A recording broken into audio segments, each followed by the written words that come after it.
teman-teman semua, selamat datang di podcast kami, di studio kami di GNF Istri.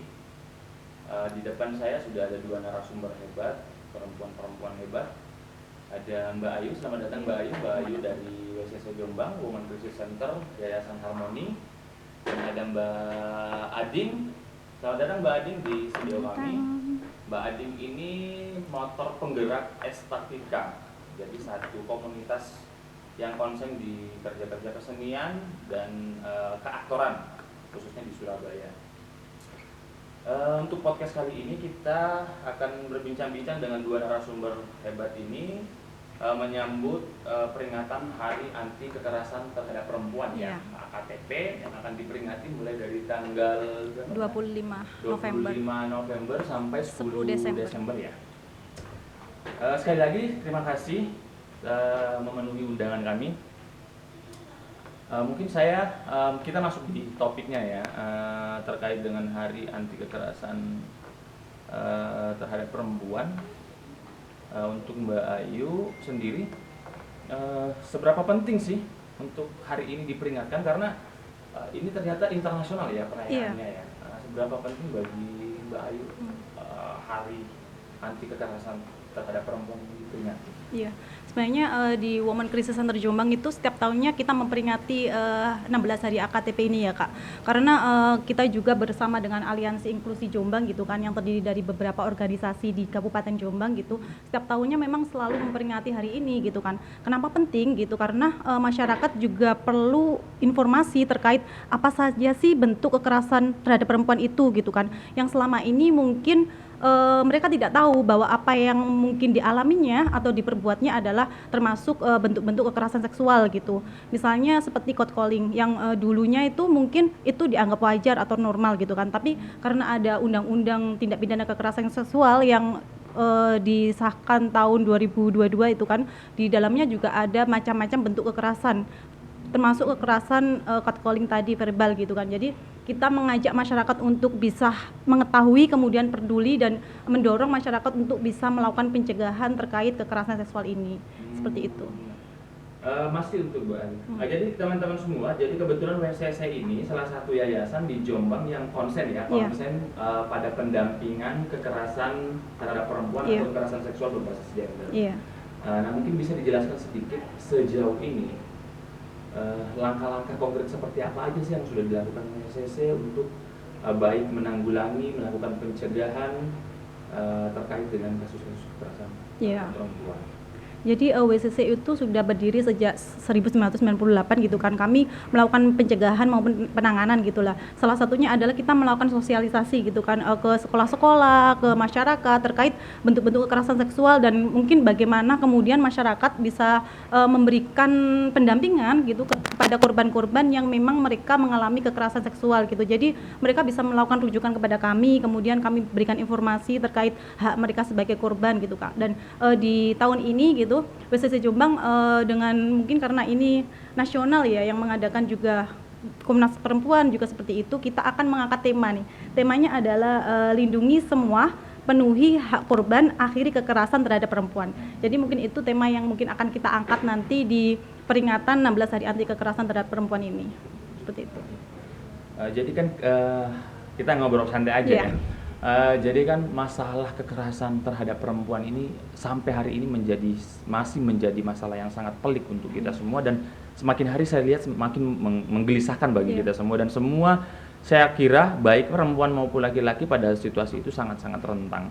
Laki-laki yang mungkin pada posisi sebagai pelaku itu juga menjadi satu kerugian, kekurangan bagi dia sendiri atas ketidakpahaman dia dengan kecenderungan seksualnya. Begitupun perempuan yang mungkin ada dampak-dampak sosial segala macam yang menjadi efek traumatik bagi dia sendiri.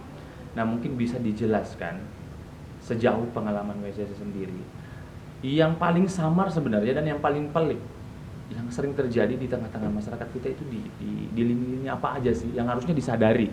Misalnya kan salah satunya tadi sebelum nanti saya masuk di Mbak Ading ya, di pelaku seni.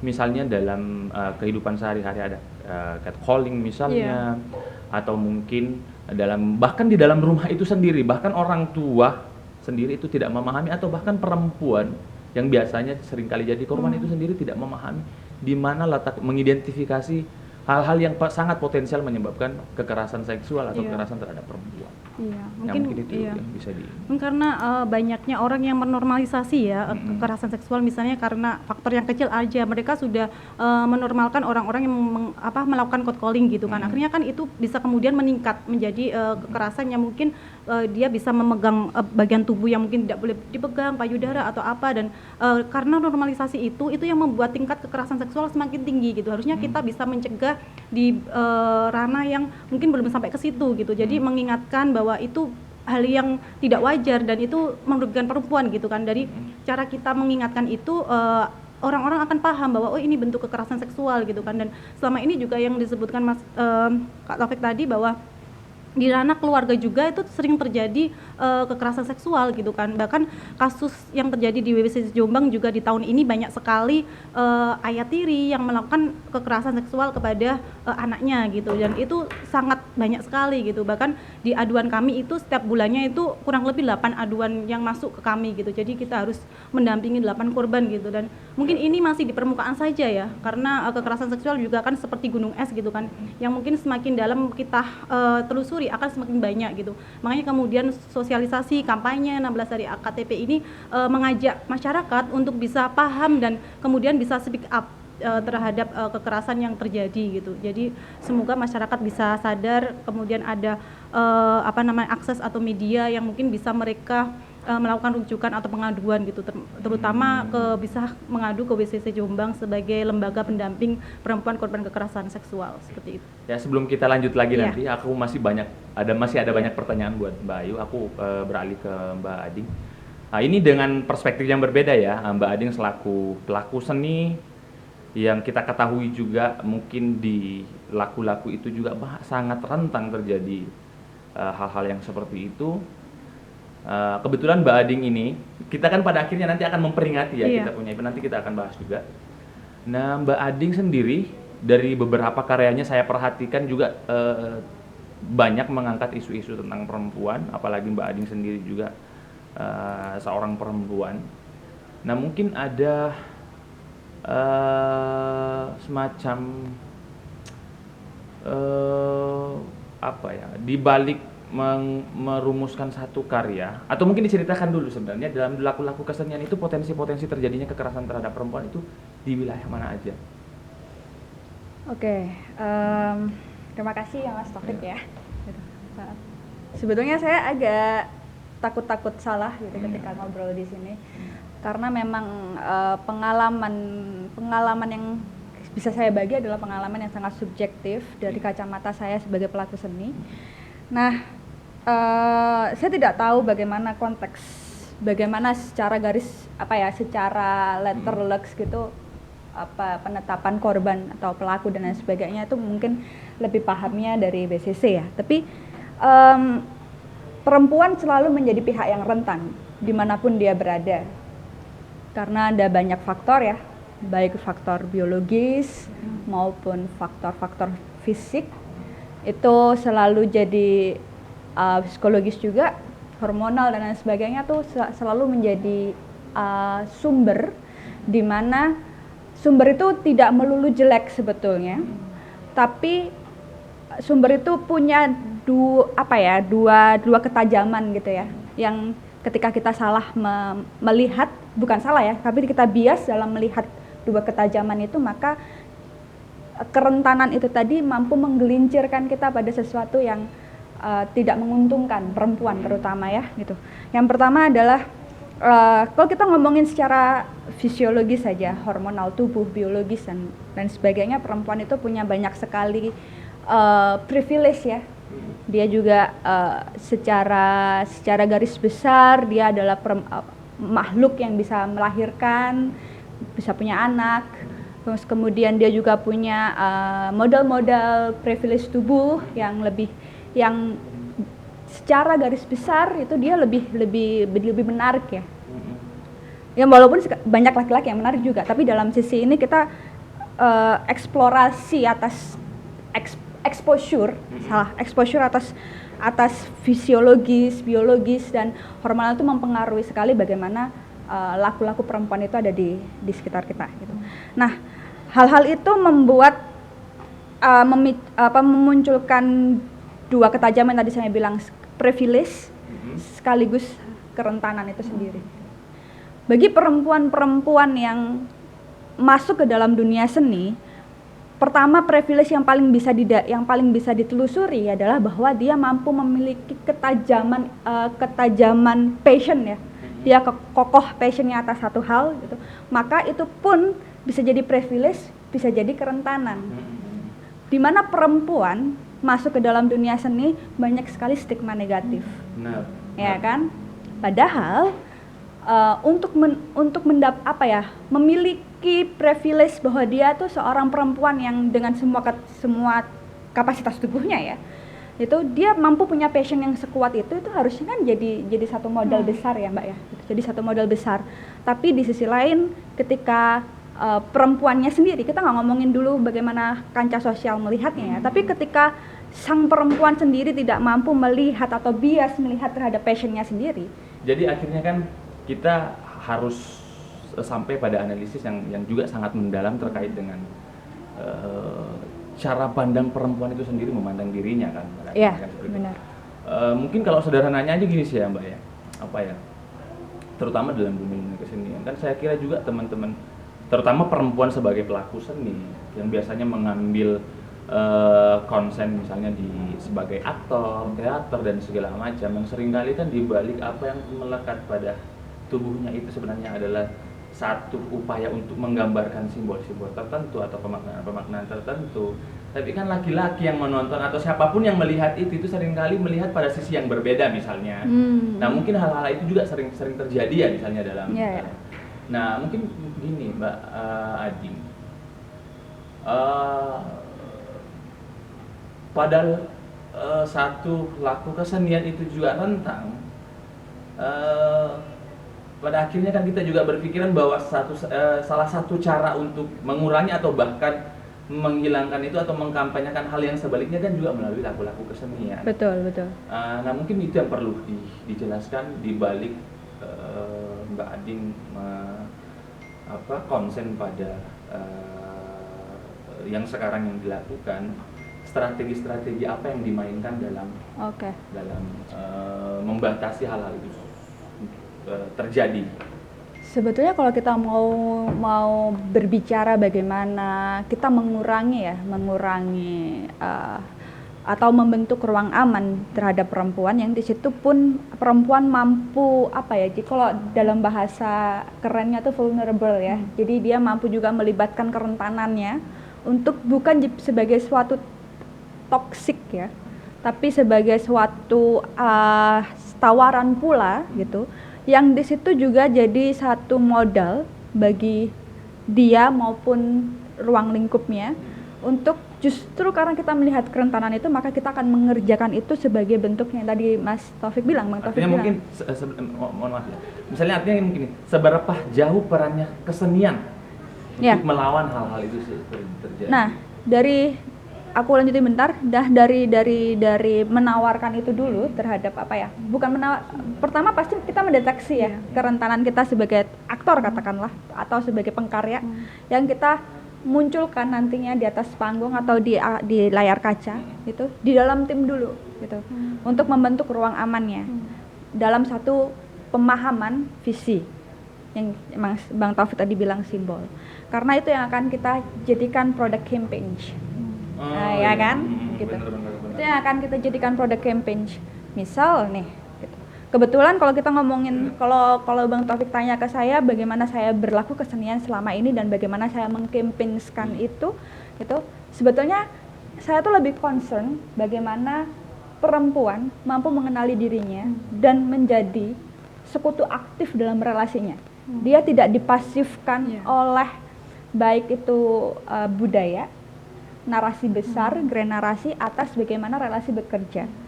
Jadi kesadaran atas perempuan untuk mengenali diri itu mampu berdampak besar terhadap bagaimana dia menuju pada konteks relasi yang sehat, yang custom. Nah, itu adalah ruang-ruang kerja yang saya lakukan di dalam laku kesenian.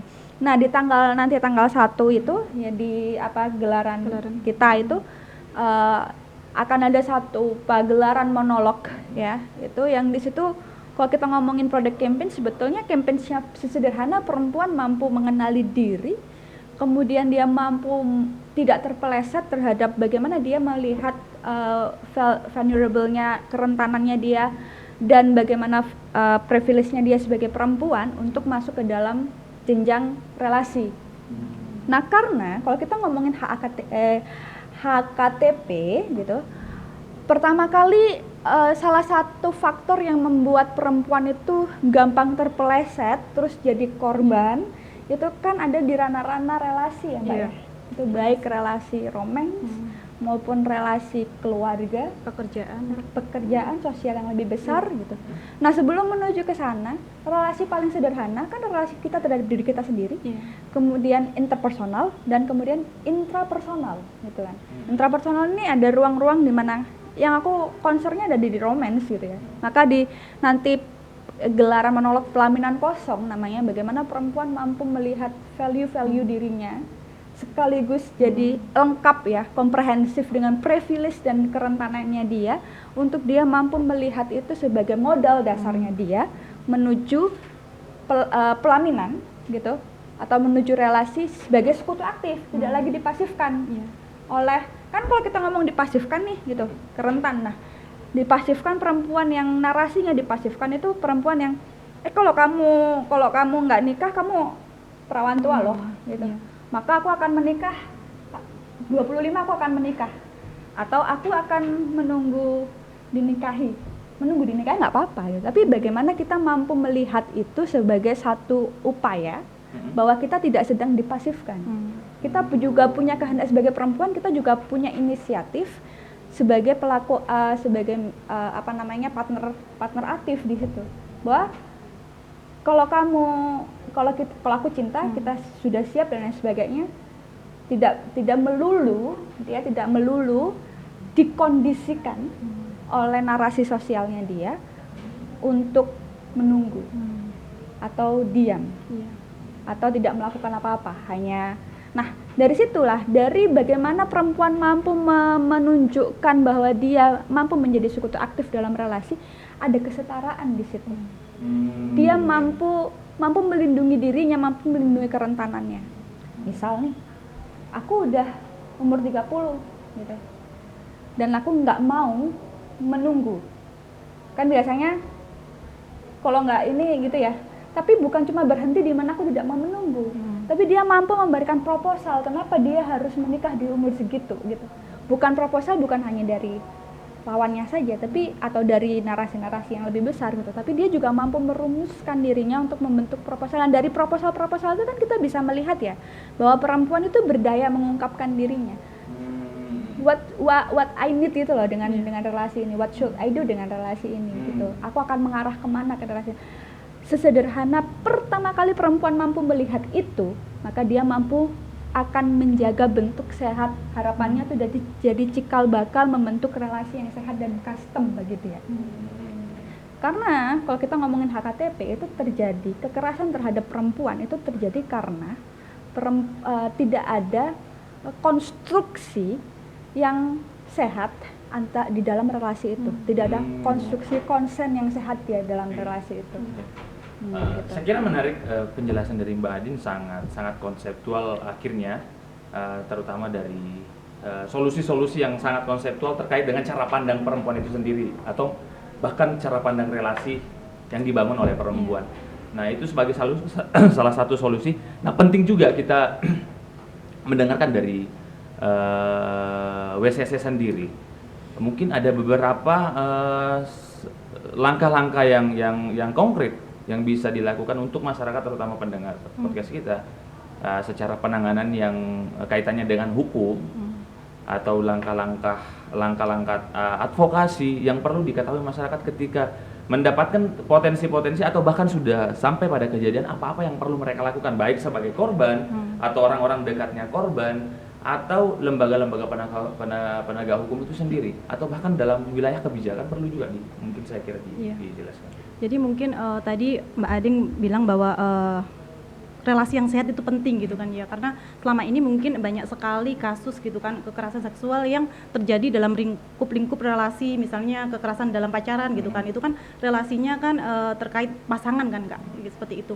Jadi sebelum jauh bagaimana terkait pencegahan dan penanganannya, kita harus tahu dulu bentuk-bentuk kekerasan seksual itu seperti apa gitu kan. Itu Jadi yang saya kira perlu kita jadi kita sosialkan dulu bahwa ini loh ada bentuk-bentuk kekerasan seksual, termasuk di Undang-Undang TPKS juga dijelaskan ada 9 bentuk kekerasan seksual gitu kan, termasuk tadi kekerasan dalam pacaran, kemudian juga pemaksaan sterilisasi, kemudian pemaksaan perkawinan gitu kan, karena juga selama ini pelaku kekerasan seksual justru dinikahkan dengan korbannya gitu kan, yang akhirnya itu akan menjadi kekerasan berulang, bisa jadi mereka akan trauma gitu ketika setiap hari bangun tidur bertemu dengan orang yang sudah melakukan kekerasan kepada dirinya gitu, atau bisa juga mereka menjadi korban kekerasan dalam rumah tangga gitu, yang kemudian itu akan menjadi sesuatu yang lebih besar lagi, bisa ke sampai perdagangan orang gitu kan, karena suaminya tidak bisa menafkahi dirinya dengan baik seperti itu, karena juga kasus kekerasan seksual itu terjadi pelakunya itu juga sama-sama anak yang mereka masih di bawah 18 tahun, kemudian mereka dipaksa dinikahkan dengan pelaku gitu kan.